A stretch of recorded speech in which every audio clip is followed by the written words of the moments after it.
Alors, mesdames, messieurs, est-ce qu'un personnage de fiction peut tuer son autrice? Eh bien oui, la réponse est oui, et je vais vous le prouver tout de suite dans cette vidéo.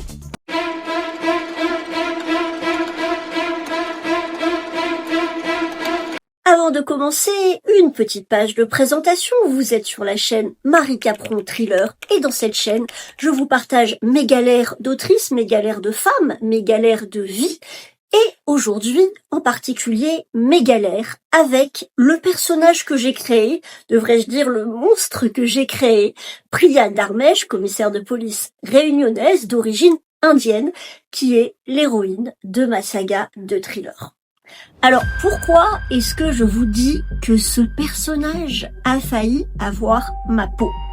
Pour y répondre, on va remonter en 2020, au moment où la saga Priya est en train de s'écrire, puisque je suis en train d'écrire Priya, la fille du boucher, et comme vous le savez, si vous suivez mes aventures, eh bien, j'obtiens enfin un contrat de publication aux éditions Viviane Ami, qui appartient au groupe Flammarion. Bon. Alors, cette femme, mesdames, messieurs, a fait le ménage dans ma vie. Voilà, je dois bien vous le dire, puisque aujourd'hui, nous sommes en 2026. J'ai fait le ménage dans ma vie sentimentale, dans ma vie amicale, dans ma vie professionnelle.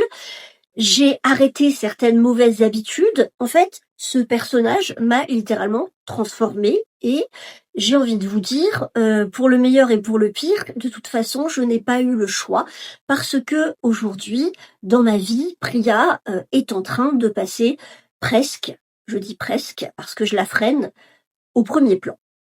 Alors, pour que vous compreniez la situation, on va revenir donc en 2020. Et en 2020, je suis atteinte d'un syndrome que les femmes qui regardent cette vidéo connaissent bien. Il s'agit du syndrome de Wonder Woman.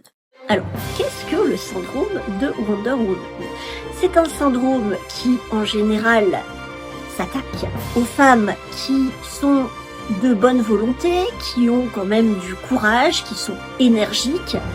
Oui, je fais les compliments parce que ensuite je vais vous énoncer la contrepartie de ce syndrome qui est un vrai handicap. Alors en général, ça touche les femmes entre 40 et 50 ans, hein, dans cette tranche d'âge-là. Si vous avez des gamins, vous êtes un sujet à risque. Et c'est la femme qui veut tout faire, mener tous les combats sur tous les fronts. Donc moi, en 2020, j'exerce évidemment un boulot à plein temps et comme je ne sais pas dire non, en plus du reste, j'ai accepté un tas de tâches périphériques professionnelles qui alourdissent considérablement ma charge de travail. Donc ça c'est un. Deux, je suis toujours mère de 2 adolescents, donc cette fois-ci avec toutes les joies que comporte cette tendre période. Pour ceux qui ont élevé des ados, je pense que vous savez de quoi je parle. Troisièmement, j'ai eu la bonne idée de quitter l'Azenda, donc j'ai arrêté d'écrire des chroniques à l'Azenda, mais on a monté à cette époque avec mon acolyte, le fameux Manzi, un webzine littéraire bongout.re. D'ailleurs, je vais mettre à l'écran les références de ce webzine culturel. Si vous aimez les sorties culturelles et que vous êtes à La Réunion, consultez bongout.re. Toute l'actualité culturelle s'y trouve. Donc j'écris des chroniques avec Manzi, nous ne sommes plus que 2. Autant vous dire que je passe ma vie donc à travailler en plus de mon travail. Et puis, comme si ça ne suffisait pas, évidemment, j'ai écrit Priya, la fille du boucher, et j'arrive à la dernière marche, c'est-à-dire juste avant une période que je ne connais pas, c'est-à-dire la période de la promo. Et je sens que la tension monte. Bon, vous rajoutez à ça le quotidien, les courses, le ménage, la vie d'une femme moderne évidemment, et puis vous rajoutez à ça qu'en plus je veux être parfaite, c'est-à-dire que je veux faire du sport, je veux que ma maison soit nickel, je veux que mon apparence extérieure soit nickel.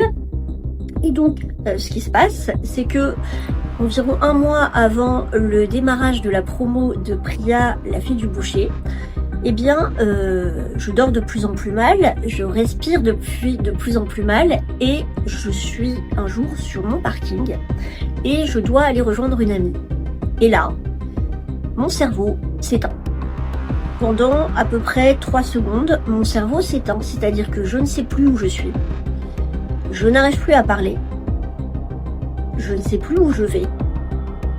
Et je ne sais plus ce que j'allais faire. Enfin, je ne sais plus rien. J'ai l'impression d'une perte totale de contrôle où je suis perdue. Je suis debout sur mon parking et je suis perdue.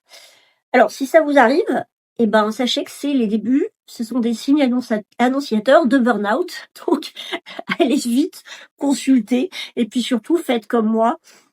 Faites un gros ménage dans votre vie et levez le pied. Supprimez des choses, supprimez des gens. C'est le moment, les cocos. Hein, je vous le dis. Voilà.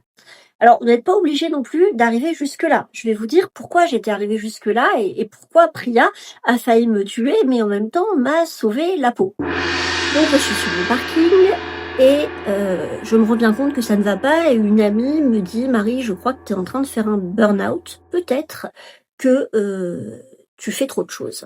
Et ça, c'est typiquement la phrase qu'on ne veut jamais entendre quand on en fait trop et qu'on est atteint du syndrome de Wonder Woman. Alors, il faut savoir que juste au moment où Priya sort, eh bien, je vais avoir enfin une vraie promotion. C'est-à-dire que moi, je vis à La Réunion, dans la vie que je vous ai décrite, et tout à coup, en 2022, quand La fille du boucher va sortir, donc je l'écris de 2020 à 2021, puis ensuite il y a la préparation, la promo, et en 2022, tout à coup, en janvier, ma vie s'accélère. On m'envoie un billet d'avion pour aller faire une promo à Paris. On m'annonce que je vais devoir faire un shooting photo. Je n'en ai jamais fait. On m'annonce que je vais avoir une attachée presse. Je ne sais pas à quoi ça sert. On m'annonce que je vais devoir signer un service presse. Je dis oui, mais je ne sais pas à quoi je dis oui. On m'annonce que je vais rencontrer des journalistes, faire de la radio, passer à la télé. On m'annonce que je vais participer à un salon très important qui est le salon Lire à Limoges. Et moi, vous voyez, à cette époque, je suis une fille tranquille, je suis une fille normale, je vis sur mon île à La Réunion. Alors je vis quand même depuis 25 ans à La Réunion, ça ne fait pas de moi une réunionnaise, mais ça fait de moi quelqu'un de bien décalé quand je dois revenir à Paris. Pour vous raconter une petite anecdote, je me souviens que la première fois que j'arrive à Paris, à cette époque, j'avais swipé mon ticket de métro papier sur la bande magnétique parce que je voyais tout le monde swiper comme ça et je n'avais pas compris que les gens en fait n'avaient plus de ticket papier et qu'ils avaient des cartes. Et donc j'ai swipé mon ticket de métro avec la bande noire. Voilà d'où je pars, les amis. Vous voyez. Donc forcément, ce voyage à Paris, cette promotion, c'est une pression énorme pour moi. Et c'est très marrant parce que c'est quelque chose que j'ai attendu pendant 10 ans. Et le jour où ça arrive, enfin cette promo, la promo de Priya, la fille du boucher, je l'ai très mal vécue. Très très mal vécue. J'étais très angoissée. J'étais au bout du rouleau. J'étais limite en burn-out. Je peux vous dire que ça a changé. Je peux vous dire que Priya m'a obligée à faire le tri. Elle m'a fait comprendre que l'énergie qu'elle allait me prendre et qu'elle allait me demander, elle m'a fait comprendre que ce qu'elle allait exiger de moi, je n'allais pas pouvoir le donner à tout le monde. Et donc, que j'allais devoir couper d'autres sources d'énergie pour faire des choix. Et aujourd'hui, j'ai fait ces choix. Et je ne le regrette pas. Parce que là, je vais entamer dans 1 mois et demi, la promo du tome 3, Requiem pour un cri, et je ne suis plus du tout dans le même état d'esprit, ni dans le même état de nerfs que lors de ce premier lancement.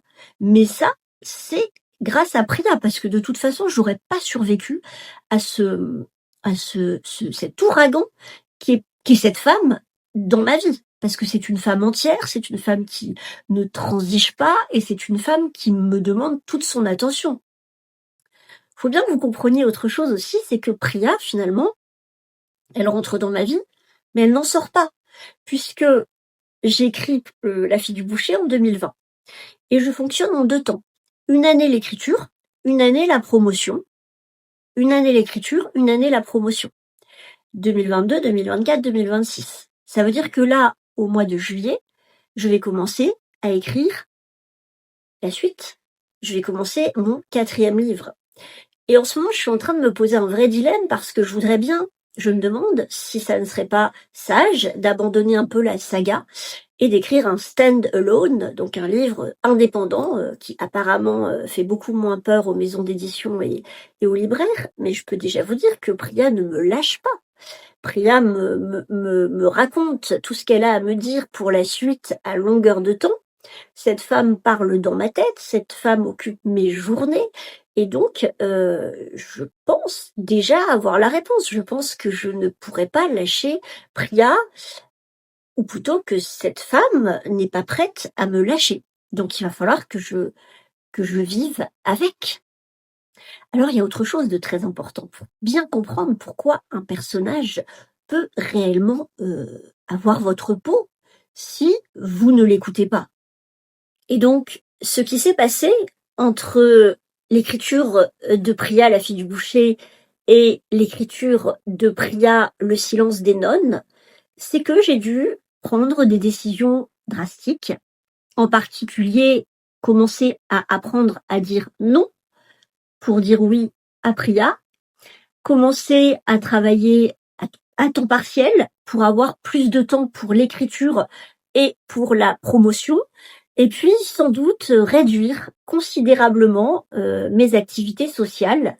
Et je pense souvent à Haruki Murakami, vous savez, ce grand auteur japonais qui dit qu'il a, lui, carrément renoncé à toute vie sociale parce que encore un homme qui pratique tous les jours la course à pied. Alors, je crois avoir lu qu'il courait au moins 2 heures tous les matins.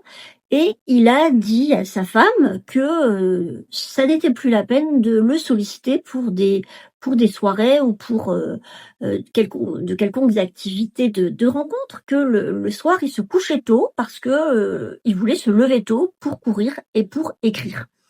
Et plus je lis des biographies d'écrivains, d'autrices, d'écrivaines, plus je me rends compte que je comprends pourquoi ces artistes-là font des choix drastiques. Parce qu'arrive un moment où le personnage et la vie qu'il va vous demander d'avoir, ce personnage est tellement exigeant que si vous voulez maintenir l'exigence du personnage et l'exigence de l'écriture, vous ne pouvez plus continuer comme avant. Et en ce qui me concerne, elle a failli avoir ma peau, Priya, mais elle a plutôt sauvé ma peau. Et maintenant, c'est l'heure de ton cliffhanger. La semaine prochaine, on va parler de toi. On va parler de ce que j'aimerais que tu arrêtes tout de suite. On se retrouve mercredi prochain à 10h.